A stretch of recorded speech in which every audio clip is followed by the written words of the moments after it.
welcome to BSF Recovery Team. If you saw our last video, you'll know that we had an epic mechanical failure on the wrecker that resulted in a, how should we say, very dangerous situation that could have ended up with some severe damage to the wrecker and or bodily injury. Luckily, we avoided that. I lost brakes. Well, sometimes even the wrecker breaks down. We were climbing a hill and lost our brakes. With the hub and spindle tipped like that, our inner brake pad fell out. That's why we had no brakes.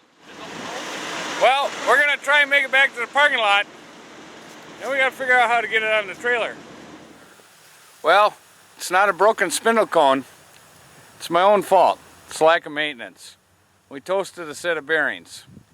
Now, we might be able to go to the parts store and get bearings, but I'm not sure that our spindle cone nuts are any good anymore, and our lockout hub might be toast. We might be only two-wheel drive, but hopefully we can get enough parts to get back on the trailer so we can get home. We were able to get to the parts store and get a new set of bearings, but our spindle cone nuts were completely destroyed, and they didn't have them in stock.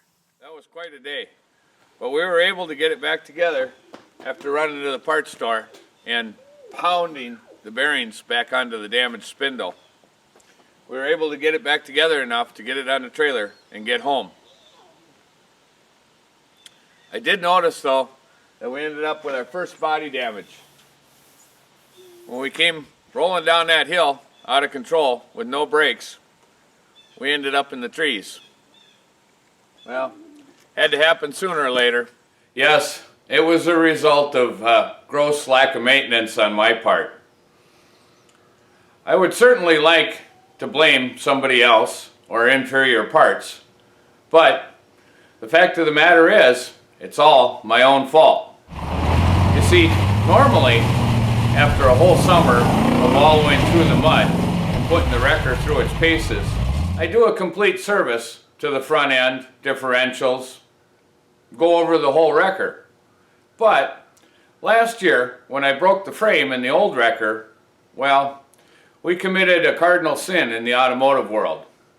We parked it for the winter.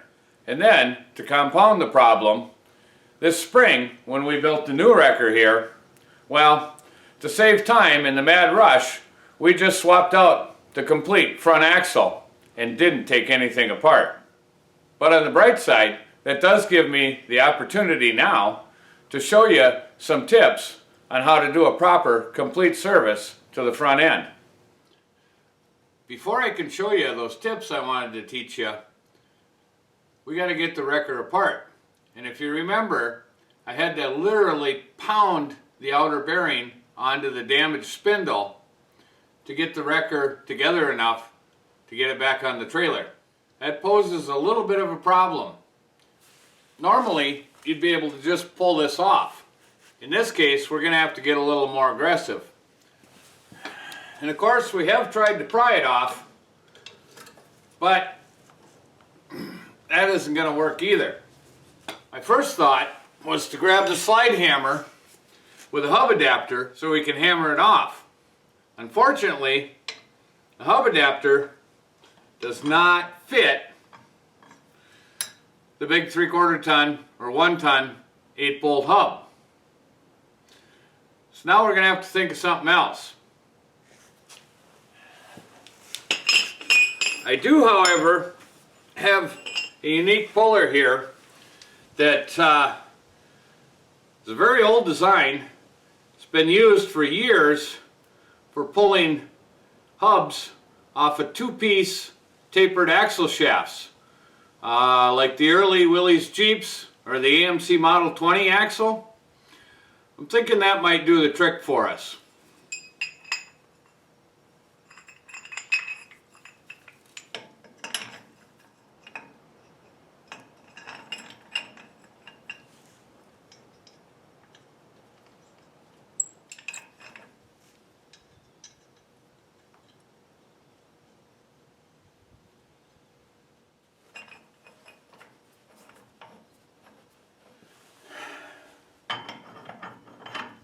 With this puller set up on here, it's pulling on the hub and pushing on the axle shaft.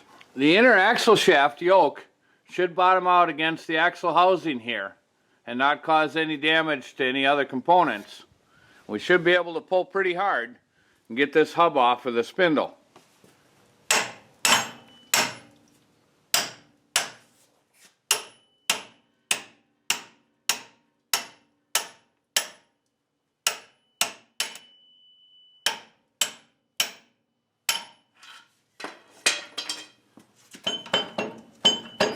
Not yet.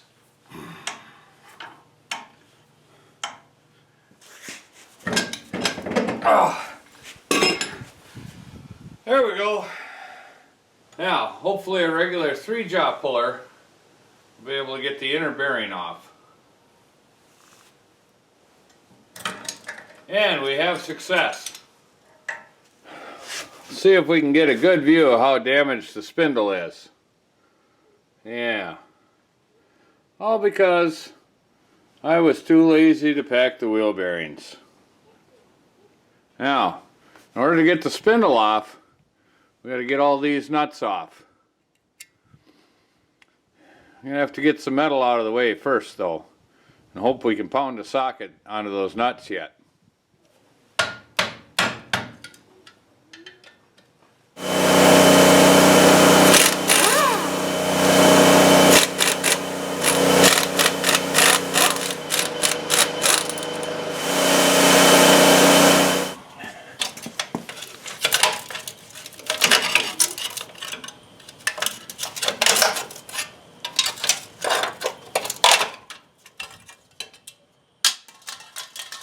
Here's what's left of our seal. Now, normally we'd use a spindle cone puller like this to thread onto the spindle cone, and then the slide hammer threaded into that to pull the spindle cone off. Unfortunately, the threads are really messed up on our spindle cone, so we're going to have to use the hammer method to get it off.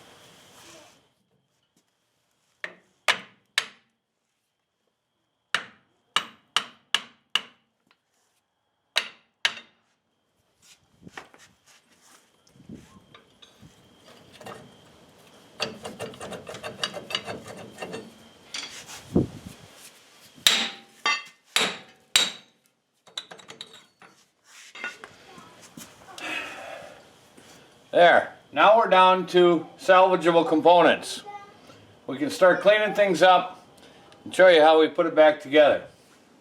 I also stripped down a spare axle that I have to the same point, so we have all the components that we need to put one of them back together. Now that we have everything cleaned up here, I noticed we have a little more damage than I originally thought. My outer axle shaft got garfed up quite a bit from running with the bearings in such poor shape. It is possible that that might affect the strength of the outer axle shaft. So, seeing as we already have an axle tore apart and we have a spare shaft readily available, we'll switch it out.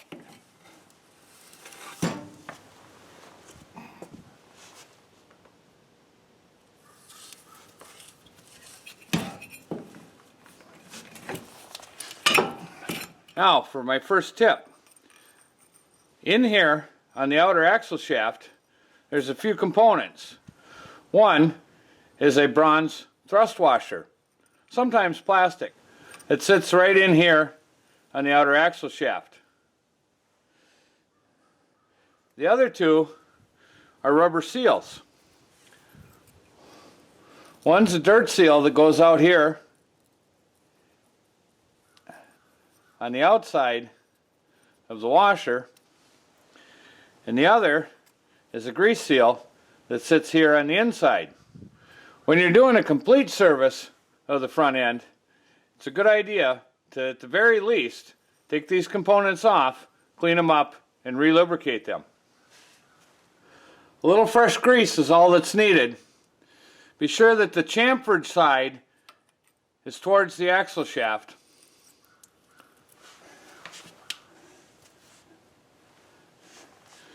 And that the grooved side of the inner seal is towards the hub or towards the spindle cone.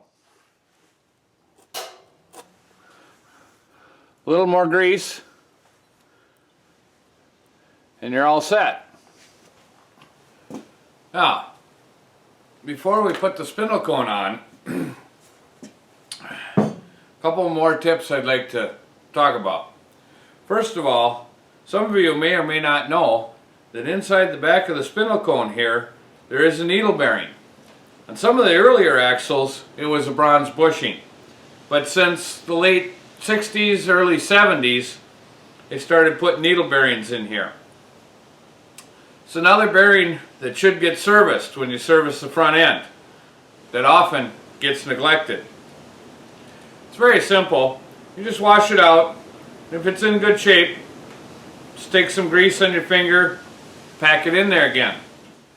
If you need to change it out, a 3-jaw puller on the end of the slide hammer like this works very well. You just clamp the flange in a vise, hammer it out. Since ours is in real good shape, we'll just repack it with grease. Be sure to pack all the needles full and work the bearing around a little bit. Make sure you get grease in and around all of the needles.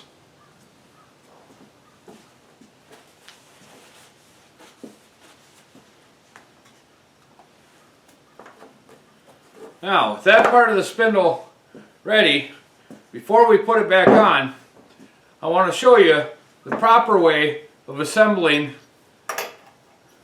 the spindle nuts and the washer. Reason for this is over the years of being a mechanic, you don't know how many of these I've taken apart that have been assembled wrong. If you look close at the two nuts, you'll notice they aren't perfectly identical. One of them has a little pin sticking up here. And if that pin is squished down, it's been assembled wrong, at least once. That pin is designed to mate up with one of the holes in this lock washer here. So consequently, when you assemble it, after you put your outer bearing on to hold the hub,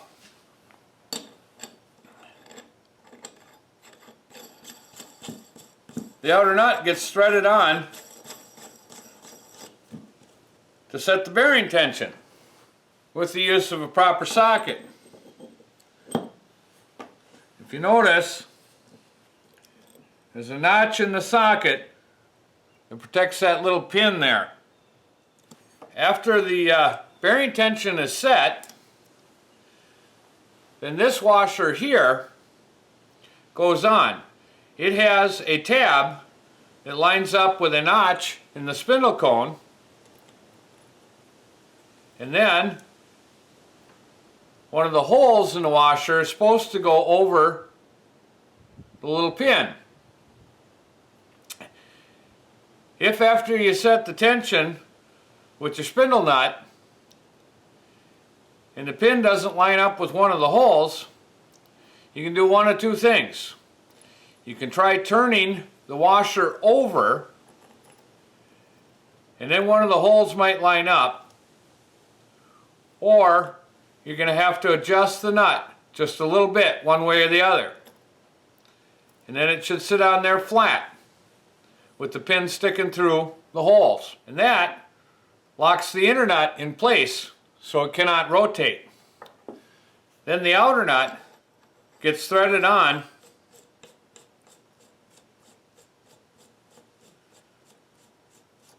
and locks down against the washer. And that's the proper way to assemble them.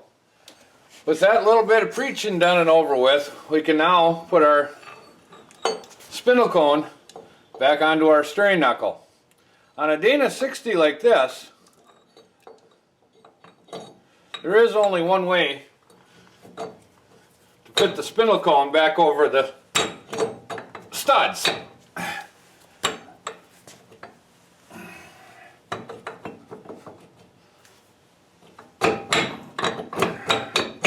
This one, being off a different axle,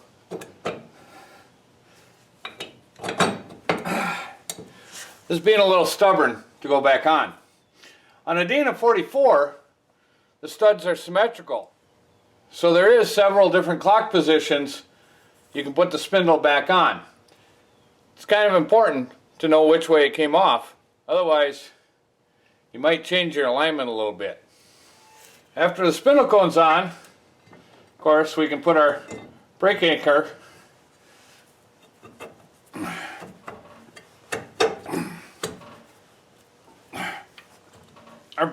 back on, and then our shields.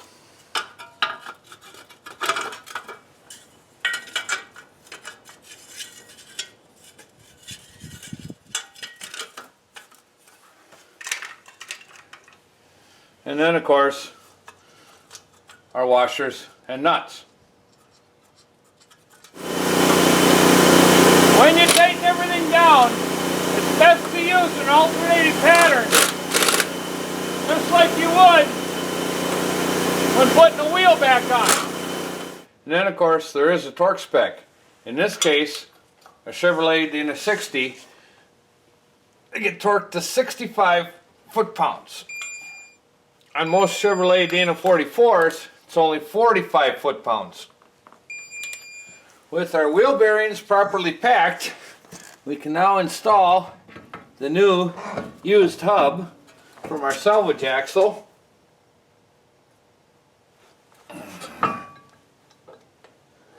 And properly assemble our spindle nuts. The one with the pin first.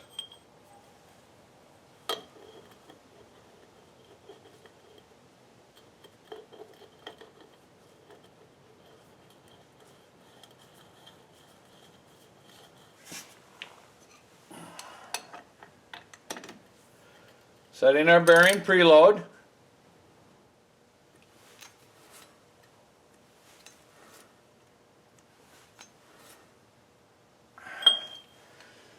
Then our locking washer. The easiest way I've found to install the washer is by using the snap ring pliers in a couple of the holes. Line up the tab with the keyway and then feel if it sits flat against the nut. If it rocks back and forth, the pin is not going through one of the holes. I turn it over and try again. If it still doesn't sit flat, then we have to turn the nut a little bit more. Not much.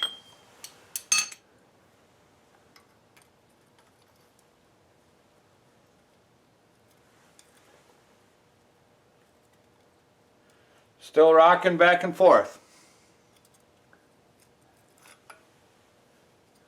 We'll turn the washer over again.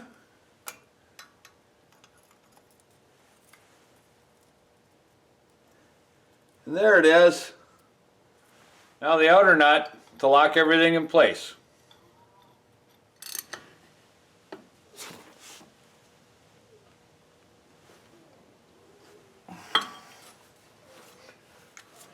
And there you have it, the proper way to assemble the spindle nuts. Well, the hub's back together, but that doesn't mean we're done. We still have to do the other side. And then, of course, there's the differentials.